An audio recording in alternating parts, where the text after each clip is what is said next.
밤새 비행기를 타고 약 5시간 지나서 공항에 도착했습니다. 차량으로 센터로 이동을 했습니다. 야민 전도사와 김은지 선교사님이 생활하는 집이고요. 집 2층에 사역을 위한 센터로 사용되기 시작을 했습니다. 공항에서 차로 5분 거리가 센터입니다. 그러다 보니까 이 마을이 점점 좀 커져가고 있고요. 분위기 있는 카페들이 많아집니다. 전날 밤에 같이 모여서 기도하는 시간을 가졌습니다. 우리 선교사님이 그 청소년들을 향한 마음, 베트남 사역자들 향한 마음을 좀 나눠주셨고, 그러니까 일정을 땡겨서 먼저 쉼을 가졌습니다. 호텔 앞에서 버스를 타고 한 1시간 정도 가면 되고요. 나름 운치가 있습니다. 근데 앉자마자 한 30초 만에 대화를 해요. 막 훈훈하더라. 청년들끼리 따로 시간을 보내게 했고요. 여시라는 자매가 달랏에서 그 교생 실습 같은 걸 하고 있는 기간이에요. 이 친구는 사실 학업을 중도 포기하려고 생각하고 있던 친구였습니다. 여행이 끝나고 선교사님에게 찾아왔더래요. 내가 다시 공부를 해야 되겠습니다. 그러니까 직업도 있고 준비된 그리스도인이 돼야 되겠습니다. 라는 얘기를 했대요. 왜 그러냐 했더니 한국의 젊은 청년들이 찾아와서 이렇게 섬겨주고 사역하는 모습을 보면서 나도 준비가 돼요. 이런 사역을 하면 좋겠다라는 마음을 먹었대요. 그 뒤에 다시금 남은 과정을 진행하고 있고 지금 실습 중이고요. 저녁에 TV에 나왔던 맛집에서 마지막 식사를 하고 다시금 득종에 오는 길에 이렇게 야시장에 가서도, 그리고 본격적인 사역을 준비하기 위해 깜부스에 들어가는 날 한 팀은 차량으로 1시간 반 정도 떨어져 있는 빵심이라는 지역 4개 교회가 연합으로 어린이 캠프를 진행을 했어요. 오히려 우리에게 사역을 요청을 한 케이스예요. 실무자들이 안 받기 때문에 답사를 갖고 현지 목회자들과 같이 조율을 했습니다. 이번에 사역 현장도 너무 더운데 선풍기도 없어서 저희가 선풍기를 기증을 하고, 저 목걸이가 지금 소수민족 교회들이고요. 꺼우족이 이런 그 목걸이를 가지고 손님을 환영하는 전통이 있어요. 너희와 우리는 동맹관계다. 걸어주면 받는 사람이 넥타이 매듯이 묶는 거래요. 이게 그래 나는 너의 동맹이다 이런 뜻입니다. 그래서 제가 갔더니 우리가 그 어떤 도움을 받는 입장이 아닌 동맹의 관계로 협업하고 함께하는 사이로 사역을 합시다고 우리에게 목걸이를 전달해 주셨습니다. 지금 여기는 화장실 안에 샤워장이고요. 이 화장실도 그 사람 한대교회가 세워주셨습니다. 화장실 칸마다 샤워기를 달아달라 했더니 그때 달았고요. 그래서 온수기를 달았습니다. 스페이스 316 깜부시입니다. 뒤쪽은 주방인데, 그리고 현지인들과 함께 모여서 사역을 조율하고, 이번에 저희가 시도한 가장 큰 도전 중에 하나고요. 현지 럼동이라는 성에 한국으로 보면 도죠, 경기도 같은 여기 관련된 노예 소속된 교회가 13개 교회가 있는데 그 중에 신청을 받아서 교사 훈련을 했습니다. 그러니까 저희가 찾아가서 한국 스타일로 해주는 게 아니라 한국 스타일의 사역이지만 현지 교사들이 배워서 직접 하도록 하는 것을 계획하고 갔어요. 이게 가능할까? 라는 생각이 솔직히 들었고요. 그들이 경험이 거의 없습니다. 그냥 성경 공부도 사실 못하더라고요. 감사하게 우리 교육사역팀 전사님들이 지난 3달 동안 교재를 가장 쉬우면서도 효과적으로 만들고 프로그램을 가장 잘 정리해서 잘 이식하도록 준비를 했고요. 그래서 1박 2일 캠프를 진행을 했습니다.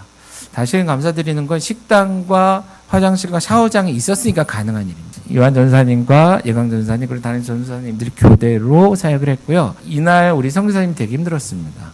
혼자 통역을 다 해야 되니까. 그래서 그 뒤에 엄청 쉬웠어요. 왜냐하면 현지 교사들이 아니까, 그들이 진행하니까 통역할 일이 거의 한 30여 명의 교사들이 여러 지역에서 왔고요. 대부분 애기 엄마입니다. 20살만 되면 결혼을 해서 애를 낳는 문화. 전체적인 캠프에 대한 이해, 우리 사역의 주제에 대한 이야기를 나누고 여러 프로그램들을 진행을 해봤습니다. 너희들이 참여해봐라가 아니라 이걸 왜 하는지, 어떻게 진행해야 되는지에 대한 관점을 가지고 경험하게 했고요. 지금 이거 아이스 브레이크, 포스트 게임들, 그리고 성경 공부도 직접 해보고, 청년 하나가 조선생으로 들어갔는데 처음에 되게 힘들었대요. 분위기가 이렇게 반응도 없고. 그래서 왜 그런가 하고 나중에 봤더니 저희가 이 주제는 사개오 주제거든요. 사개오 이야기를 전혀 몰라요. 또 목사님들이 성경 공부를 많이 시키지 않다 보니까 다윗도 잘 모르고 아브라함도 모르고 사개오도 몰라요. 교사들이. 그러니까 지금 할 일이 많죠. 그죠? 근데 이분들이 여기서 배우고, 그 다음 청소년 캠프라고 어린이 캠프 할 때 또 그 교재를 썼거든요. 근데 그때는 되게 적극적으로 아이들을 가르치더라고요. 그러니까 사실 그들이 못하는 가장 큰 이유는 배울 기회가 없었기 때문에. 그러니까 배울 능력이 없는 게 아니고 하기 싫다 이게 아니라 배울 기회가 없었다. 전해주지 않는데 어떻게 알아요? 어쨌든 이렇게 꼼꼼히 적으면서 공부를 하고 하나하나 참여했습니다. 같이 프로그램 또 이후도 진행을 해보고 너무 재밌어 하는 거예요. 신앙교회는 성경학교 같은 걸 어떻게 합니까 하면은 앉혀놓고 계속 잔소리만 하는 성경학교를 한대요. 성경 읽어라, 뭐 성경 공부한다, 뭐 애들 듣지 않는 재미 1도 없대요. 활동 1도 없대요. 근데 저희가 이제 활동을 가르치고 하니까 교사들이 일단 너무 행복해요. 너무 재밌어 하죠.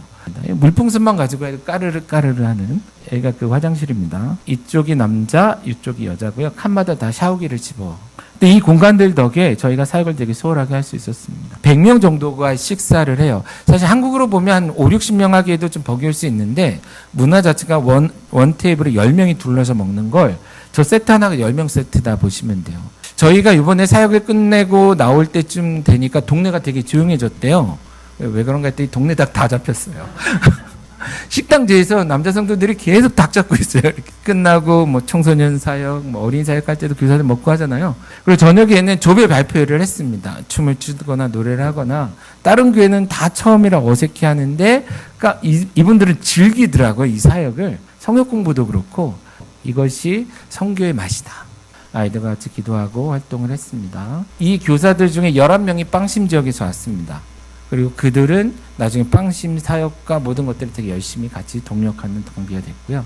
바로 이어서 청소년 캠프를 했습니다. 지역에 있는 청소년들과 2시간 거리에 있는 청소년들이 약 60명 정도 참석을 했고요. 감사한 것은 찬양팀이 구성이 됐습니다. 5월 달에 그 성가 지도하는 캠프를 했었는데 그때 왔던 사람들이 모였더니 찬양에 은사 있는 사람들이 많아서 찬양팀이 결성이 됐고 이제부터 캠프 때 섬기게 됐습니다. 이렇게 찬양을 같이 하고 진행을 했고요. 아이들 여기 교사 캠프에 왔던 친구인데 다르죠. 이제 자세가 다릅니다. 아이들도 이 캠프부터는 교사들이 했습니다. 한국 교사들은 옆으로 빠졌습니다. 막히는 부분이 있으면 조금 도와주고 그리고 대부분이 현지 교사들이 처음 진행부터 아까 야민과 살리부터 우리 어린 친구들까지 다 메인은 현지 교사들이 진행을 했고요. 배워서 그런지 잘 진행을 했습니다. 빵심 지역에 청소년들이 왔는데 버스를 대절해서 왔어요. 여러분 이거 대단한 일입니다. 비싸요. 버스 한 대가 16만 원 정도예요. 되게 가난한 동네들이잖아요. 이 사역을 위해 교사 11명 그리고 아이들 5, 60명을 오게 하기 위해 버스를 대절하고 오토바이로 아이들을 데려오고요. 아까 교사 캠프에 왔던 분들은 다시 돌아갔다가 그쳤다가 또 그 다음날 오고 이쪽 주방에서 깐북교회 분들은 계속 하루 종일 음식을 만들고 여기가 넘쳐서 밖에 그 처마 밑에까지 테이블을 세팅해가지고 같이 먹는데 너무 행복한 거예요. 한 교회 같지만 7교회 8교회 아이들과 교사들이 섞여 있는 겁니다. 같이 모여서 식사를 하고 밥을 먹죠. 목사님들은 가끔 만나서 이런 기도 모임을 하면서 식사도 하지만 교사들이나 아이들이 같이 저렇게 연합으로 하는 건 정말 어려운 일입니다. 근데 특별한 사역을 한 거죠. 이들의 입장에선 축복하면서 헤어지는 시간을 가졌습니다. 미래의 꿈나무들입니다. 그 다음 더은의 교회라고 한국교회 저희 노예에 있는 교회가 탐방을 왔습니다. 저희랑 함께 잘 진행을 했습니다. 저희가 새벽에 일어나 빵심 지역에 갔습니다. 그래서 2개 팀으로 나눠서 성경 공부할 때 밖에서 활동을 하고 또 교대를 했는데 첫째 팀이 성경 공부를 하고 한쪽에서 이 활동을 하는데 갑자기 비상이 걸렸어요. 뭐냐면 경찰이 떴다는 거예요. 지역 경찰이. 일단은 얘기를 한참 하더라고요. 경찰하고 목사님들이. 그 사이에 저희는 이 쪽문을 통해서 바깥으로 나가서 근처 이제 구멍가게 가서 커피 한 잔 마시면서 기다렸는데 그냥 잘 해결이 됐어요. 근데 또 한 가지 감사한 것은 저희가 돌아왔는데 이미 이 2팀이 스위치가 돼 있어요. 그리고 진행을 해요. 교사들이 자체적으로 한쪽에서는 성경 공부를 조를 바꿔서까지 팀을 바꿔서 진행을 하고 이쪽에서 활동을 또 하고 있는 거예요. 교사들이 키워놓으니 리더를 키우니 된다 이런 생각을 다시 한번 했습니다. 여기가 이제 빵신교회 어린이 캠프 할 때 주방입니다. 여기는 주방이 갖춰져 있지 않고요. 목사님 집인데 그 계속 뭐가 구수한 냄새가 나는데 갔더니 장작을 때우고 있어요. 그리고 성교사님한테 이제 들었는데 저희가 어린이 캠프 하기 전에 이 교회 분들이 바빴대요. 그럼 왜 바빴냐 했더니 여성 동지들은 산에 가서 나무를 뜯었대요. 돈 아끼려고 산에 가서 이제 나무를 캐오고, 남자분들은 강에 갔대요. 고기 잡고 또 닭 잡고 같이 팀 나눠서. 야민의 톤이 이 정도가 나올 줄 몰랐다. 하이톤에 막 이런 것도 하고요. 막 아이들이 이렇게 나와서 춤도 추고, 여기가 이제 보블라 팀. 자기네들이 준비한 거. 이게 깐부팀.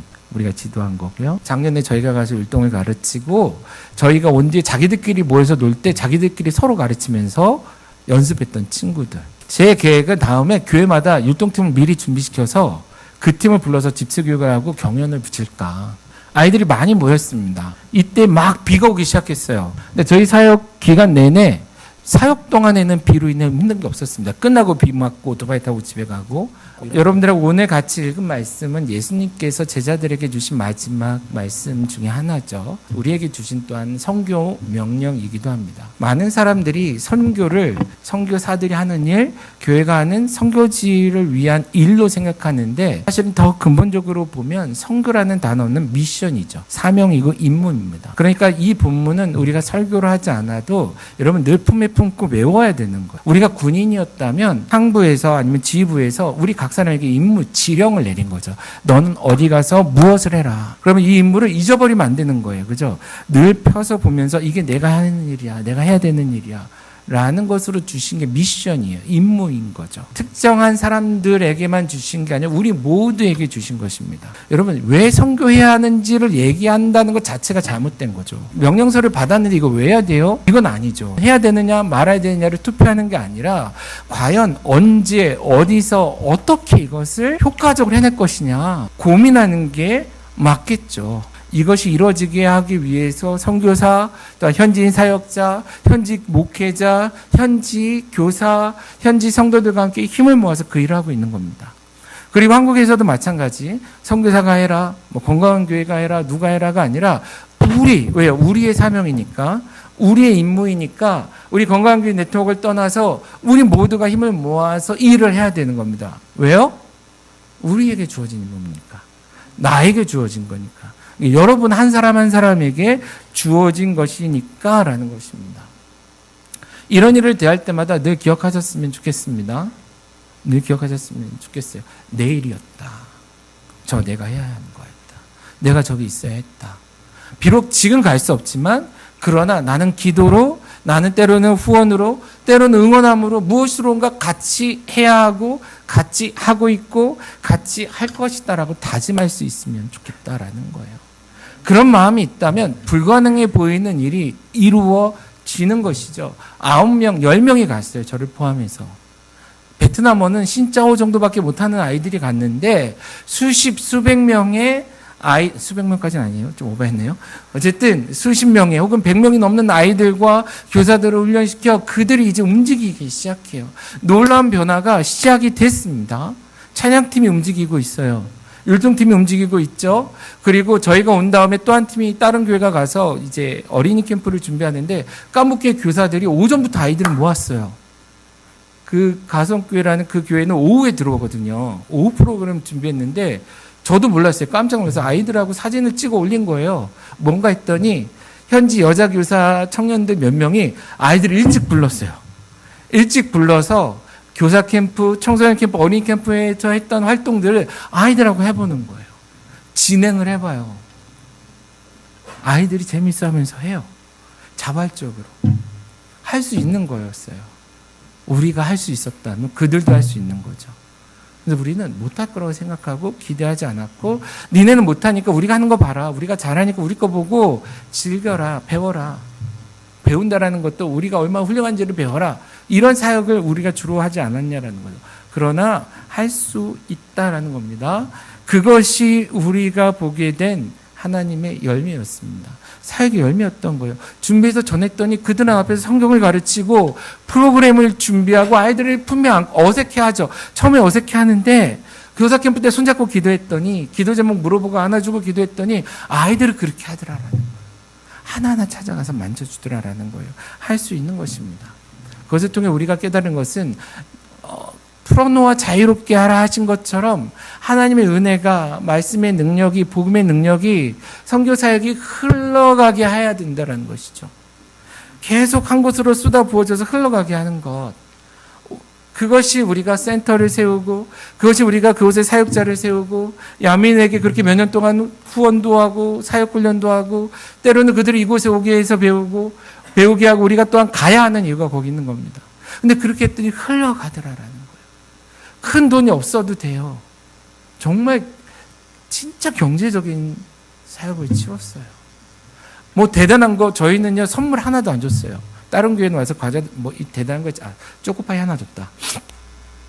뭐 이렇게 대단한 거 갖고 가지 않았어요. 우리가 갔어요. 가서 함께 사역했고 우리가 대줬더니 모두가 행복해해요. 그들이 돈이 없어서 못할 거라고 생각했지만 그들은 회비를 걷어서 음식을 준비해요. 빵신교회 사역은 그들의 재정을 했습니다. 저희는 간식비밖에 지원한 게 없어요. 그리고 사진 잘 보시면 알겠지만 운동장이 교회 마당이 너무 좁아졌는데 큰 그 쓰레기 덤스터 같은 게 있어요. 뭔가 했더니 나중에 끝나니까 거기 사람을 수십 명 태워서 가요. 그러니까 버스가 없으니까 아시죠? 막 이게 농사 질 때 쓰는 이 큰 거 달고 그거에 트랙터 달아가지고 거기에 수십 명 태워갖고 와요. 여러분 어차피 우리의 계산기로는 두들겨지지 않는 일들입니다. 우리 청년들의 자기 회비만 가지고 했어요. 하나님의 셈법을 따라 살아가면 가능한 일들이 생각보다 많더라라는 것입니다. 가르쳐 지키게 하라 하셔서 가르쳐 봤어요. 지키나 가르친 대로 하나 봤어요. 하더라고요. 모두가 행복해요. 용기를 얻어요. 해보겠다 해요. 하나님의 나라 그렇게 세워지는 게 아닐까 그런 생각을 해봅니다. 사실 우리가 무엇을 했다, 무엇을 할 거다를 얘기하러 온 게 아니고요. 우리 함께 일을 했습니다.